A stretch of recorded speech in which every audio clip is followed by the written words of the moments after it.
बिहार में मुस्लिम वोट का नया ट्रेंड चौंकाने वाला है। बिहार के मुस्लिम वोटर का मूड बदला बदला सा नजर आ रहा है। खास तौर पर जो यंग मुस्लिम हैं, वो अब मुफ्त में किसी भी दरी बिछाने को तैयार नहीं है। अब वो मुफ्त में किसी के यहाँ झाड़ू तक नहीं लगाएंगे, मुफ्त में वो किसी का बटन भी नहीं दबाएंगे। शरिया भी सियासत में शेयर मांग रहा है। राहुल तेजस्वी यादव का एक फैसला बहुत भारी पड़ने जा रहा है। महागठबंधन में ओवैसी को भी लाने की मांग उठ रही है। चुनाव से ठीक पहले राहुल के लिए एसआईआर से बड़ा सिरदर्द क्या है, आइए आपको हमारी इस रिपोर्ट के जरिए दिखाते हैं।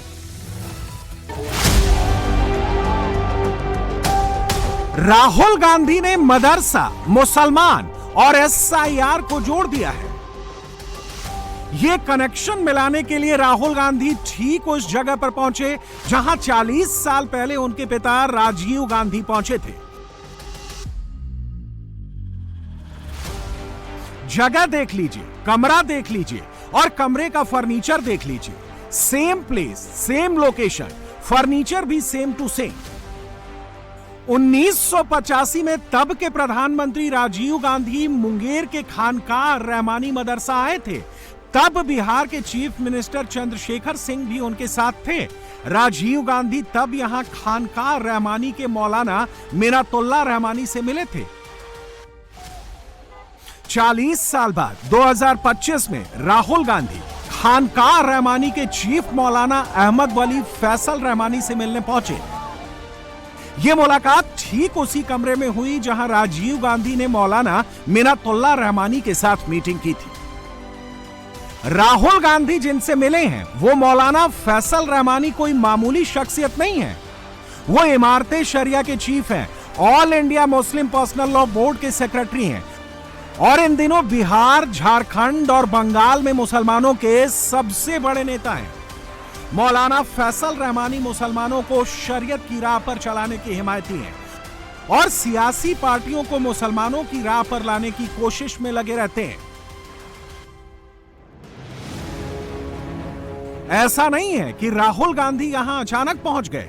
आरजेडी के नेता तेजस्वी यादव खुद से राहुल गांधी की जीप को ड्राइव करके यहां लाए।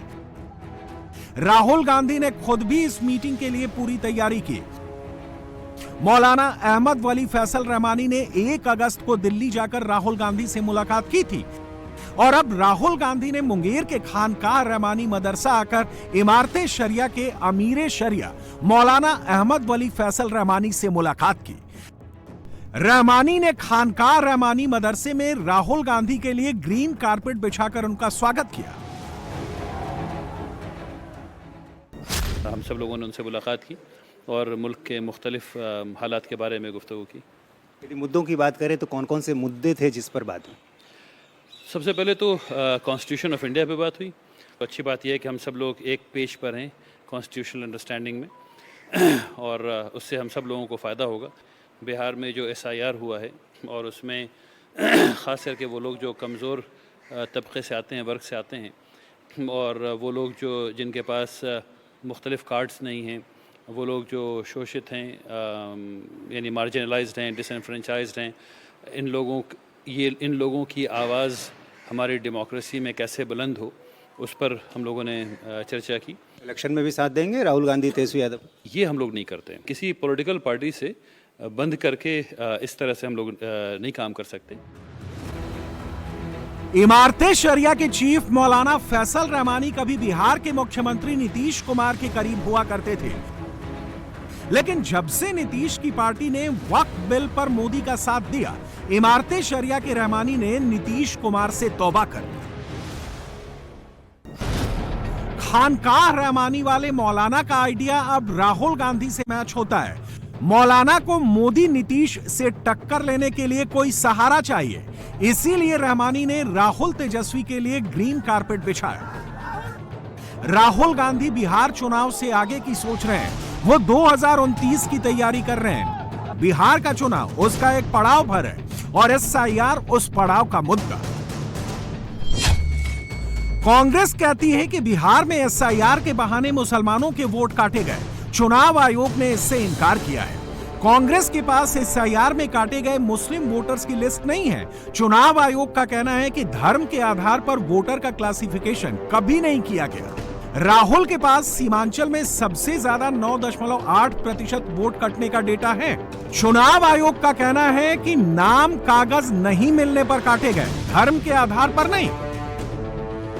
राहुल गांधी ने जिस मुंगेर में मौलाना से मुलाकात की, उस मुंगेर की सीमा सीमांचल को टच करती है। यहां से मुस्लिम बहुल इलाका शुरू हो जाता है। राहुल की यात्रा उधर ही बढ़ रही है। किशनगंज, कटिहार, अररिया और पूर्णिया को मिलाकर बनता है सीमांचल। यहां 24 सीटें हैं। 2020 के चुनाव में मुस्लिम वोट बटे तो हाहाकारी नतीजे निकले। बीजेपी 24 में से 8 सीटें जीतकर सीमांचल की सबसे बड़ी पार्टी बन गई। कांग्रेस को 5 सीटें मिली, जनता दल यूनाइटेड को 4 सीटें मिली, CPI-ML और RJD को 1-1 सीट मिली थी और 5 सीट असदुद्दीन ओवैसी की AIMIM ले गई थी। 2020 का रिजल्ट 2025 में पलटने के लिए ही राहुल ने SIR और मुसलमान का मुद्दा पकड़ा है, लेकिन ओवैसी का भूत उनका पीछा नहीं छोड़ रहा। राहुल गांधी और तेजस्वी यादव खानकाह रहमानी मदरसे के मौलाना से मिलकर आगे निकल गए। हमने वहां आए मुसलमानों की बातों को गौर से सुना। आप भी देखिए, मुंगेर के मुसलमान राहुल से क्या कहना चाहते हैं और राहुल से क्या सुनना चाहते हैं। कान लगाकर सुनिए। मोहम्मद शहबाज रहमानी है। असदुद्दीन ओवैसी एक अच्छे नेता हैं, राजनेता हैं। उनको गठबंधन में शामिल किया जाए तो गठबंधन को बड़ा फायदा होगा, इंडिया गठबंधन को। इसलिए मेजोरिटी जो 2%, 3% वाले हैं उनको बहुत सम्मान दिया जा रहा है सियासत में, मगर 20% वाले को अब किसको अब नाम लेकर बताया जाए आपको?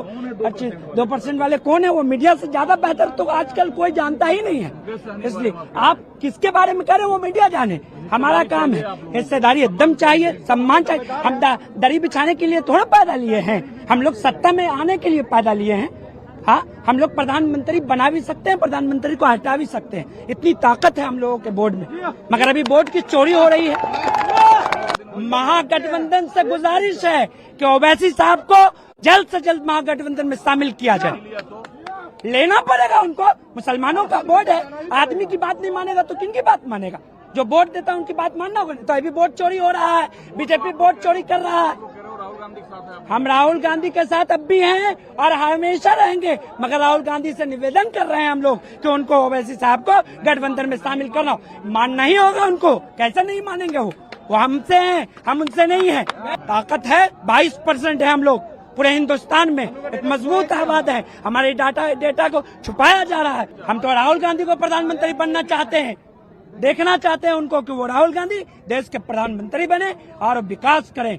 समर्थन हमारे यहाँ पर जितने हैं, कोई भी नहीं होगा कि बगैर समर्थन का। जो जितने भी आवाम यहाँ नहीं आ रहे हैं, फुल सपोर्ट है यहाँ पर, एक भी नहीं है, एक भी ऐसा नहीं कि जो विदाउट सपोर्ट का है। न दोनों को है।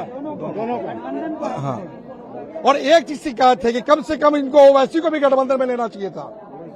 हाँ, एक चीज हम ये लोगों ने गलती कर रहे हैं कि ओवैसी को गठबंधन में क्यों नहीं ले रहा। नहीं, चुनेंगे तो हम लोग का जो विकल्प है, एक विकल्प तो यही है, दूसरा तो कोई रीजन है ना। एक बात है 2% वाला चाहिए, 2% वाला बोला डिप्टी CM चाहिए मुझको, और हम 18% वाले झाड़ू लगाए।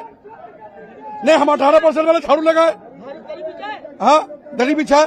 2% वाला डिप्टी CM का दावेदार है और हम 18% वाला हमने झाड़ू लगाने का।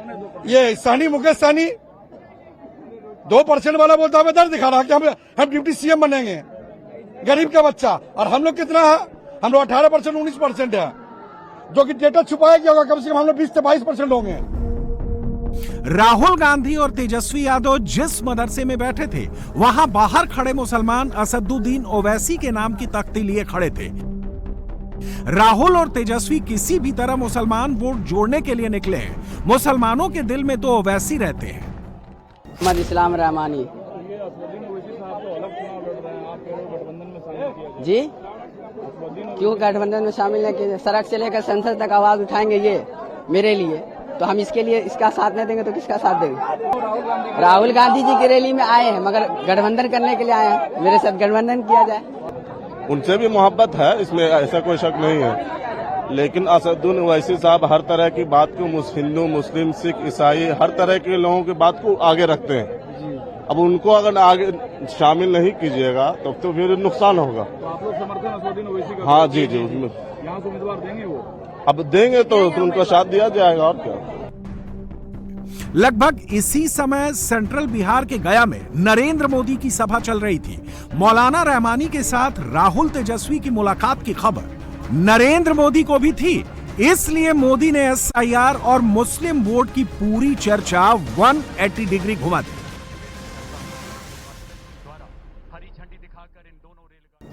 देश में घुसपैठियों की बढ़ती संख्या चिंता का विषय है।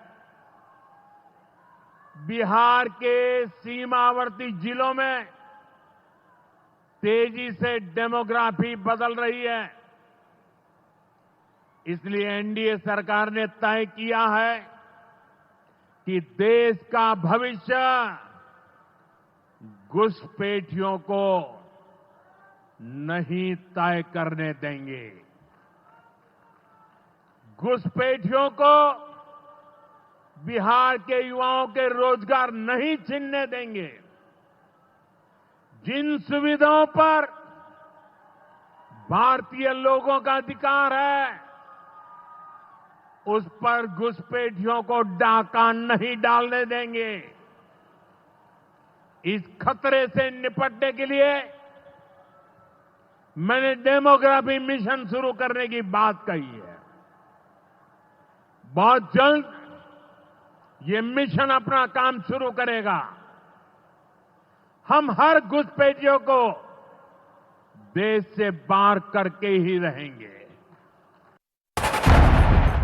राहुल गांधी ने 18% मुस्लिम वोट के लिए एसआईआर को पकड़ा है। नरेंद्र मोदी ने 80% हिंदू वोट के लिए घुसपैठिए को पकड़ा है।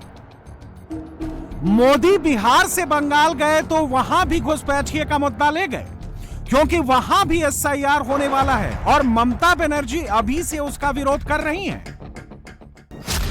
मोदी नहीं, भाजपा नहीं, आपका एक वोट करा सकता है। आपका एक वोट, एक बार वोट दे दीजिए, ये घुसपैठिए भाग जाने लग जाएंगे।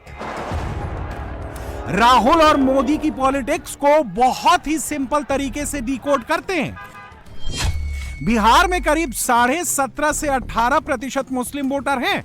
एसआईआर, वोटर अधिकार यात्रा और मौलाना से मुलाकात, राहुल गांधी ये सब करके बिहार के 18% मुस्लिम वोट बैंक को अपने साथ जोड़ना चाहते हैं। अगर ये हो गया तो सीमांचल में 2020 के मुकाबले 10 से 12 सीटें महागठबंधन के खाते में ऐड हो सकती हैं। 2020 में जो गैप रह गया था वो भर सकता है। मोदी का गेम इससे भी सिंपल है। मोदी को अब बिहार में मुस्लिम वोट मिलने का 0 चांस दिख रहा है, इसलिए मोदी बांग्लादेशी घुसपैठियों के बहाने 80% हिंदू वोट जोड़ रहे हैं। सीमांचल में अगर नुकसान हो भी गया तो बिहार के दूसरे इलाकों में जहां हिंदू वोटर ज्यादा है वहां मोदी को फायदा हो जाएगा। राहुल तेजस्वी को बिहार में ओवैसी से डर लगता है। 2020 के बिहार चुनाव में एनडीए को 1,57,02,650 वोट मिले थे। एनडीए का वोट शेयर था 37.26%। उसी चुनाव में महागठबंधन को 1,56,91,500 वोट मिले थे। महागठबंधन का वोट शेयर था 37.23%। एनडीए और महागठबंधन के बीच सिर्फ 11,150 वोट का अंतर था, जबकि सीमांचल में ही ओवैसी ने 5,23,279 वोट काट लिए थे। महागठबंधन को लगता है कि ये वोट उसे मिलने चाहिए। नेताओं ने तो अपने अपने हिसाब से सोच लिया, लेकिन बिहार के मुसलमान वोटर्स ने क्या सोचा? क्या बिहार का मुसलमान राहुल गांधी पर पूरी तरह यकीन करने को तैयार है, या राहुल का एक और प्रयोग फेल होने वाला है? मुंगेर के जिस खानकाह रहमानी मदरसे में राहुल और मौलाना की मुलाकात हुई, उसी मदरसे के इर्द गिर्द रहने वाले मुसलमानों की राय जानने के लिए हमने उनसे बात की। तो ओवैसी साहब भी कोशिश कर रहे हैं मुस्लिम समाज के लोगों के वोट लेने की, तो आपको क्या लग रहा है ये अब वोट क्या बटेगा भी? देखिए, बटना और कटना वो तो अपनी जगह पर है, मगर जिसकी किस्मत में जो लिखा होगा वो हो जाएगा। ओवैसी साहब भी हैं मैदान में, 5 विधायक पिछली बार जीते थे, हालांकि 4 आरजेडी ने ले लिया। इस बार क्या लगता है? तो वैसे साथ गठबंधन के साथ कहाँ है? नहीं, कोशिश तो की। हाँ तो अगर हो जाता है तो हो जाएगा। आरजेडी ने ठुकरा दिया। देखिए क्या होता है। दिया। सही हुआ गलत हुआ? गलत हुआ। गठबंधन होना चाहिए, साथ होना चाहिए। राहुल और तेजस्वी जब खानकाह पहुंचे हैं तो इसका भी मुस्लिम समाज पर असर है, मुस्लिम वोट और एकजुट होगा? अभी कोई असर नहीं वाली बात नहीं है, वो तो आया चला गया, अभी कौन असर होगा? वोट तो बटेगा नहीं, वोट तो जाएगा उसी को, बशर्ते हम लोग का यही एक कहना था कि अकबर ये ओवैसी साहब को गठबंधन में लिया जाए। सब अलग अलग रहेगा तो वोट बटेगा। ओवैसी साहब पर कहा जाता है यूथ की बड़ी पकड़ है, ये सही? वो तो है अच्छी, वो क्योंकि वो हर चीज़ को समझते हैं बूझते हैं। ओवैसी साहब वो हर चीज़ को समझते बूझते हैं, तो इसलिए मैं चाहता हूँ कि वो भी इस चीज़ में आए तो उतरे, तो हर चीज़ को बेहतर फील कर सकें आदमी को। बहुत कटा है, नाम बहुत कटा है। हाँ, मेरे अगल बगल में बहुत कटा, मेरे रिश्तेदार का कटा है। हाँ, तो इन बातों का असर होगा चुनाव में? ये साजिश है। हाँ, किसकी साजिश? बीजेपी की और चुनाव आयोग। तो जानबूझकर क्या मुस्लिम समाज के नाम काटे जा रहे हैं? हाँ, जानबूझ के। अब मुसलमान है, मुसलमान का कोई रहनुमा है नहीं, वो हैं बोल रहे हैं। तो राहुल तेजस्वी भी तो कह रहे हैं कि हम भी रहनुमा हैं। तो रहनुमा है, लेकिन कुछ तो मेरा भी तो होना चाहिए ना। 2% को आप डिप्टी सीएम बना रहे हैं और हम 17% कुछ नहीं है हम पे। अरे ओवैसी नहीं, कोई और एक मुसलमान को ही आप ऊंचा पोस्ट पे दीजिए। हम ये नहीं बोल रहे कि हम ओवैसी के ही सपोर्टर में, कोई भी मुसलमान हो सकता है। ऐसा नहीं कि मुसलमान में कोई नेता नहीं है, कोई एक भी मुसलमान को नेता बनाइए, अच्छा पोस्ट दीजिए। ओवैसी साहब के चाहने वाले हैं क्या? बिल्कुल चाहने वाले, वो हमारे दिल में रहते हैं, बिल्कुल चाहने वाले हैं। और जितना युवा है यहाँ सबके दिल में रहते हैं। तेजस्वी यादव को कहीं ये डर तो नहीं लग रहा है कि मुस्लिम समाज को आगे रखेंगे तो इसका फायदा विपक्ष उठा लेगा, सत्ता पक्ष उठा लेगा, पोलराइजेशन करा देगा? तेजस्वी यादव को ये डर है कि इतने पढ़े लिखे वरिष्ठर को हम अगर अपने साथ गठबंधन में रखते हैं तो फिर मेरी आवाज दब जाएगी और उनकी आवाज ऊपर आ जाएगी, क्योंकि पढ़े लिखे लोग हैं, बोलने का तरीका है, उसके पास कानून के तहत बात करने का तरीका है। उठ पटांग बात नहीं करते हैं कि किसी को उठा के पटक दिया, भैंसिया पानी में फेंक दिए, ऐसा गप नहीं करते हैं। बस समझ रहे हैं ना, बस यही बात है। बताइए कि यहाँ जो पोस्टर लेकर लोग खड़े थे, राहुल गांधी के सामने आए थे कि ओवैसी साहब के साथ गठबंधन करना चाहिए, तो आप लोगों को क्या लगता है कि ये गठबंधन जरूरी है? हाँ, जरूरी है गठबंधन। वोट अट जाएगा ना, फिर अगर गठबंधन नहीं होगा तो वोट कट जाएगा। गठबंधन होना जरूरी है, आरजेडी को करना चाहिए गठबंधन। तो आखिर क्यों नहीं तेजस्वी यादव कर रहे हैं? आपको क्या लग रहा है, वजह क्या है? पता नहीं, तो वही बताएंगे ना, आरजेडी बताएंगे। नहीं करेंगे तो आपको क्या नुकसान होगा? हम लोग को नुकसान तो हो ही रहा है। राहुल गांधी प्रधानमंत्री बनने की हसरत लेकर घूम रहे हैं, तेजस्वी यादव मुख्यमंत्री बनने की हसरत लेकर घूम रहे हैं। उधर मुसलमान अपनी हिस्सेदारी मांग रहे हैं। ओवैसी ने मुसलमानों को इतना तो बता दिया है कि 18% की आबादी है तो दरी क्यों बिछाना। राहुल और तेजस्वी जिस सीमांचल में जा रहे हैं वहां उनको इसी सवाल का जवाब देना है।